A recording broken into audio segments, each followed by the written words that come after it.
E se eu te disser que defender um território a mais pode ter um custo marginal extremamente baixo, mas controlar esse território pode ter um benefício marginal gigante?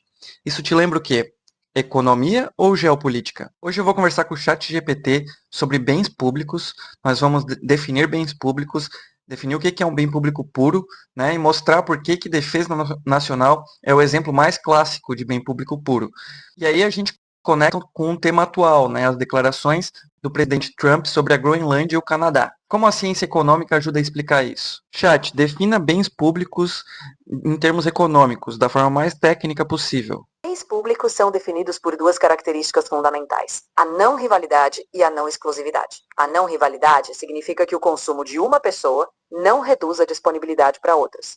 A não exclusividade significa que é impossível ou muito custoso impedir alguém de se beneficiar do bem. Exemplos clássicos incluem iluminação pública ou defesa nacional. Essa natureza gera falhas de mercado, já que o setor privado não tem incentivos diretos para fornecê-los, justificando a intervenção do Estado. Legal, chat. Agora vamos ilustrar melhor o que significam esses conceitos, né? Não rivalidade significa que o meu consumo não afeta o consumo do próximo, né? Então, por exemplo, uma latinha de refrigerante é um bem rival, né? Se eu tomar 100 ml, a outra pessoa vai ficar com 100 ml a menos. Mas um streaming de séries, por exemplo, é um bem não rival, né? O meu consumo, eu estar assistindo uma série, não muda nada a outra pessoa estar assistindo uma série, né? Me dê outros exemplos. Claro, um outro exemplo clássico de bem rival é um ingresso para um show. Se eu pego o ingresso, outra pessoa não pode usar aquele mesmo ingresso.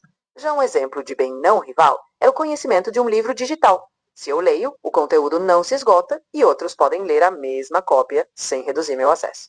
Outro exemplo de bem rival seria uma vaga de estacionamento. Se um carro estaciona, outro não pode usar. Já a luz de um farol de rua é não rival. Todo mundo na rua pode se beneficiar dela ao mesmo tempo. Certo, chat. Então, um bem excludente seria um bem que é possível excluir o consumo de uma pessoa, né? Então, por exemplo, praias, né? As praias são não excludentes, porque não é possível impedir uma pessoa de ir à praia, apesar da praia ser rival, né? Ser um bem rival, porque a praia tem uma superlotação, então não é possível adicionar infinitas pessoas nela, né? Me dê outros exemplos de bens não excludentes. Perfeito. Além das praias públicas, temos as estradas públicas. Você não consegue impedir alguém de utilizá-las.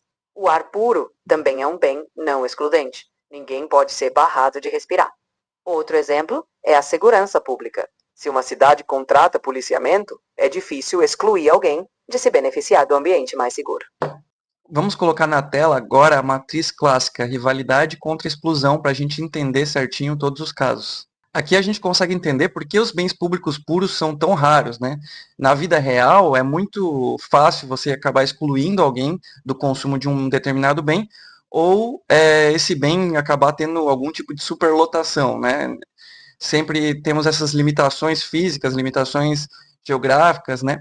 Isso que torna bens públicos puros tão difíceis de achar. Chat, eu queria entender agora por que os bens públicos geram essas distorções no mercado. O que acontece? Os bens públicos, como defesa nacional ou iluminação de rua, têm duas características: não exclusividade, ninguém pode ser impedido de usar, e não rivalidade, o uso de um não impede o uso de outro. O problema é que, como ninguém pode ser excluído, as pessoas têm incentivo a não pagar, free riding. Assim, se deixados só ao mercado, esses bens seriam subproduzidos ou nem produzidos. Isso distorce a alocação de recursos, porque o mercado sozinho não consegue precificar ou produzir na quantidade ótima, exigindo ação coletiva do Estado. Entendi. Então, o problema do caroneiro, ele inclusive explica por que defesa nacional é um bem público que normalmente é ofertado pelo Estado, né? Se fosse ofertado pelo mercado, teria suboferta. Essa é a lógica? Exatamente. Se dependesse de empresas vendendo defesa, muita gente tentaria se beneficiar sem pagar e não haveria como garantir uma oferta suficiente. Assim, o Estado assume, financiando com impostos, para garantir que o bem exista em escala e todos sejam protegidos. Chat, me deu o exemplo de bens quase públicos e aponte as pegadinhas. Um exemplo de quase bem público é um parque privado que cobra entrada. Ele é não rival, ou seja, várias pessoas podem usufruir dele ao mesmo tempo, mas é excludente porque podem te impedir de entrar se você não pagar. A pegadinha é que se cobrarem muito, muita gente pode ficar de fora E aí o bem não atinge todo o seu potencial social. E quanto à educação? A educação é um bem público? A educação tem um componente de bem público porque uma sociedade educada beneficia todo mundo. Mas na prática é um bem misto. Parte dela é excludente, escolas privadas, e também há algum grau de rivalidade. Uma sala lotada prejudica a qualidade. A pegadinha é que sem investimento público, muitos ficariam sem acesso, prejudicando o bem-estar coletivo. Agora vamos contextualizar, né? Nos últimos meses, essa questão da Groenlândia voltou à tona, com o presidente Trump sendo extremamente agressivo e falando que irá assumir o controle, né? Irá, na verdade, assumir a defesa da Groenlândia, mesmo que seja à força. Essas declarações nos fazem pensar o que motiva, né, esse tipo de comportamento do presidente, né? Principalmente levando em consideração que ele está lidando com aliados, não com inimigos geopolíticos. Então, a ideia aqui é pensar como um formulador de política pública. E entender esses conceitos econômicos nos ajuda bastante a projetar esse tipo de pensamento. Defesa tem um perfil de custo que muitas vezes fica mais ou menos dessa forma. Custos fixos enormes, então satélites, caças, embarcações, mísseis, né? Desenvolvimento de novas tecnologias e um custo marginal que, em muitos casos, pode ser baixo, né? Estender o guarda-chuva de proteção sobre mais um país ou mais um território não é algo custoso, né, em termos de custo marginal. Muitas vezes o custo marginal pode, inclusive, tender a zero. Por exemplo, os Estados Unidos já possuem embarcações, já possuem porta-aviões, já possuem satélites vigiando a área do Canadá ou da Groenlândia, né?